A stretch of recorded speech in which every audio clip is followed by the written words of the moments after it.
आज हम लोग नेशनल नॉलेज कमीशन का नेक्स्ट पॉइंट पढ़ेंगे।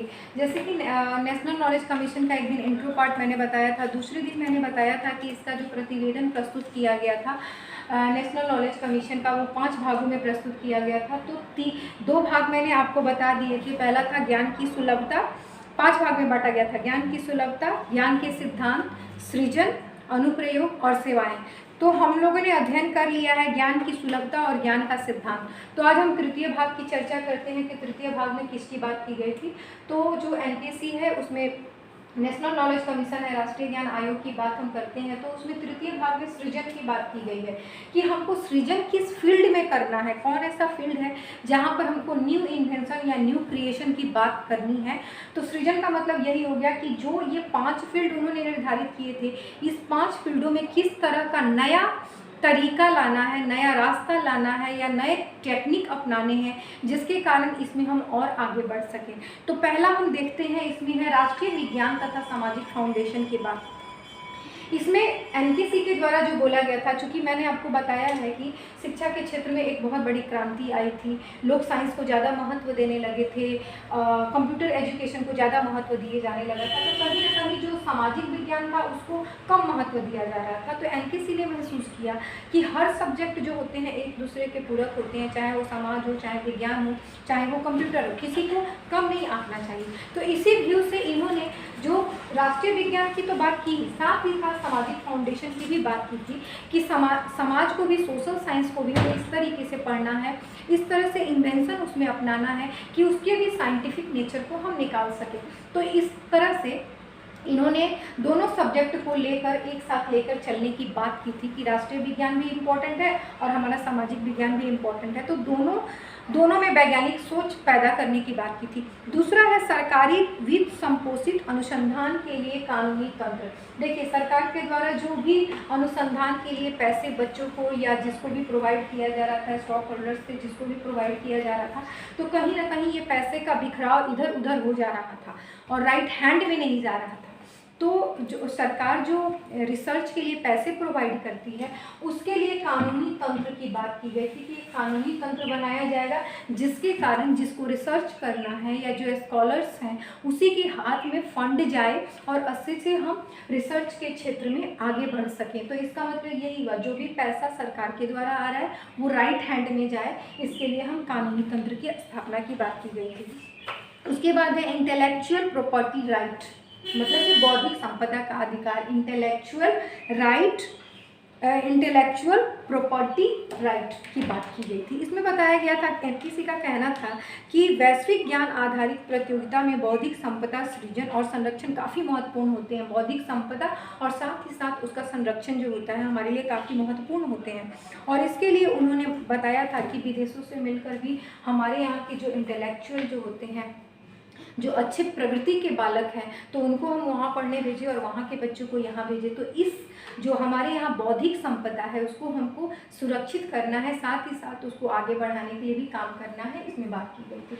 उसके बाद नवाचार की बात करते हैं। जैसे कि हम जानते हैं कि न्यू इन्वेंशन की बात इसमें हमेशा की जाती है, तो नवाचार की बात की गई थी कि किस तरह की हम हर फील्ड में न्यू इन्वेंशन को लाएँ, नए तरीक़ों को लाएँ, जिसके कारण हमारी जो एजुकेशन सिस्टम है वो नए तरीक़ों से अनुकूलित हो सके। उसके बाद उद्यमशीलता की बात करते हैं। उद्यमशीलता का आप मतलब ही जानते हैं, एंटरप्रेन्योरशिप, यानी जो आपके अंदर क्वालिटीज़ है उसको किस तरीके से अच्छे कार्यों में लगाना है ताकि आप कहीं अर्न कर सकें या फिर आपका जो तरीका है वो कहीं जा कर के अच्छे वे में यूटिलाइज हो सके। अब जैसे आपका क्वालिटीज़ है कि आप बहुत अच्छे से पढ़ाते हो, तो अगर आप घर में ही बैठे रहोगे तो आपकी जो उद्यमशीलता है वो कोई नहीं देख पाएगी। तो उद्यमशील देखने के लिए, आपकी क्वालिटीज़ देखने के लिए आपको स्कूल ज्वाइन करना पड़ेगा।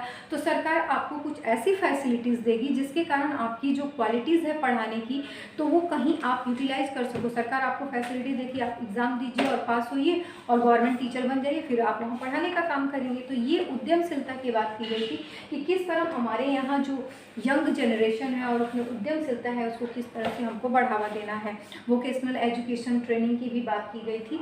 वोकेशनल एजुकेशन ट्रेनिंग देके किस तरह से हम अपने उद्यमशीलता को सुधार सकते हैं। उसके बाद चतुर्थ भाग जो होता है अनुप्रयोग पर आधारित है। अनुप्रयोग का मतलब होता है व्यवहारिक रूप लाना। और जैसे कि मैं इसका एक बहुत उदाहरण देना चाहूँगी ये चूँकि हमारा देश विविधताओं का देश है और हमारे देश में बहुत सारी गुण और विशेषताएं ऑलरेडी मौजूद हैं, तो एनपीसी में महसूस किया गया, बहुत अच्छे से अनुप्रयोग पर बात की गई थी एप्लीकेशन में। इसमें अपने देश में जो अपने देश में जो सुविधाएं मौजूद हैं उसकी बात की गई थी। जैसे कि परंपरागत चिकित्सा की बात की गई थी। कहीं ना कहीं हम क्या थे, ज़्यादा एलोपैथिक दवाइयों पर निर्भर होते जा रहे थे। तो इनका कहना था कि हमारे यहाँ ऑलरेडी मेडिसिनल प्लांट इतने हैं, तो हमें जो आयुर्वेद है उसको भी बढ़ाना होगा। तो आयुर्वेदिक चिकित्सा की भी इन्होंने काफ़ी बल दिया था और उसे पढ़ाने की बात की थी। उसमें भी डॉक्टर्स जो बन रहे थे उनके वैकेंसी की बात की गई थी। तो कहीं ना कहीं जैसे कि अभी आप देख रहे हैं कि रामदेव बाबा ने क्या किया है, रामदेव बाबा ने मेडिसिनल प्लांट से क्या बना लिया है, कोरोना का मेडिसिन बना लिया है। तो कहीं ना कहीं इसके लिए एनकेसी भी एक हो सकता है कि एनकेसी ने इसको बढ़ावा दिया था, एनकेसी के द्वारा इस चीज़ को बढ़ावा दिया गया था कि चिकित्सा जो शास्त्र है हमारा, आयुर्वेदिक शिक्षा है, उसको भी बढ़ाया जाए। तो वही रीज़न है कि आज हम चिकित्सा के क्षेत्र में इतने बड़े क्रांति के रूप में हम उभरे हैं और रामदेव बाबा ने कोरोना की दवाई बना ली है। तो कहीं ना कहीं ये परंपरागत चिकित्सा को इसमें बल देने की बात की गई थी। इसका मतलब ये हो गया ट्रेडिशनल जो हमारा आयुर्वेद से रिलेटेड है, जड़ी बूटियों से रिलेटेड है, उसको बढ़ावा देने की बात की गई थी। दूसरा है कृषि। चूँकि भारत की आधा से अधिक आर्थिक व्यवस्था हमारा कृषि पे डिपेंड था, तो कृषि अनुसंधान में बात की गई थी कि कृषि में अनुसंधान करना है, नए नए विद्यालयों की स्थापना करनी है कृषि के क्षेत्र में। कृषि के क्षेत्र में जितनी ज़्यादा रिसर्च हो सके ताकि हमारे भाइयों को, किसान भाइयों को फ़ायदा मिले और कृषि के क्षेत्र में हम बहुत आगे बढ़ सकें। ठीक है। उसके बाद है जीवन स्तर में सुधार लाना। कहीं ना कहीं शहरी क्षेत्र के लोग पढ़ रहे थे, आगे बढ़ रहे थे, उनके जीवन स्तर में सुधार हो रहा था, लेकिन हमारे जो ग्रामीण क्षेत्र के लोग थे, जो रूरल क्षेत्र थे, तो रूरल क्षेत्र में क्या थी, शिक्षा की अभी भी कमी थी। इसके लिए एनकेसी ने बताया, नेशनल नॉलेज कमीशन ने पंचायत ज्ञान केंद्र की स्थापना की पंचायती राज में, और वहाँ पर उसके थ्रू लोगों को एजुकेट करना या फिर उनको अधिकारों के बारे में बताने की बात की। तो ये पंचायत ज्ञान केंद्र याद रखिएगा, ये ग्रामीण जीवन में सुधार लाने की बात इसमें की गई थी। उसके बाद हम पंचम भाग में देखते हैं सेवाएं। ये बहुत इंपॉर्टेंट फैक्ट है, जो ई गवर्नेंस की बात की गई थी, इसको VDI करके लिख लीजिएगा, अपने पॉइंट में इसको जरूर लिख लीजिएगा। पूछता भी है कि ई गवर्नेंस की बात किस कमीशन में बात की गई थी, तो नेशनल नॉलेज कमीशन में ई गवर्नेंस की बात की गई थी पहली बार। अभी तो ये फिलहाल प्रधानमंत्री के द्वारा बहुत सारी स्वयं योजना एक चलाई जा रही है, प्रधानमंत्री नरेंद्र मोदी ने चलाया है, और स्वयं प्रभा चलाई जा रही है, टॉक टू टीचर, बहुत सारे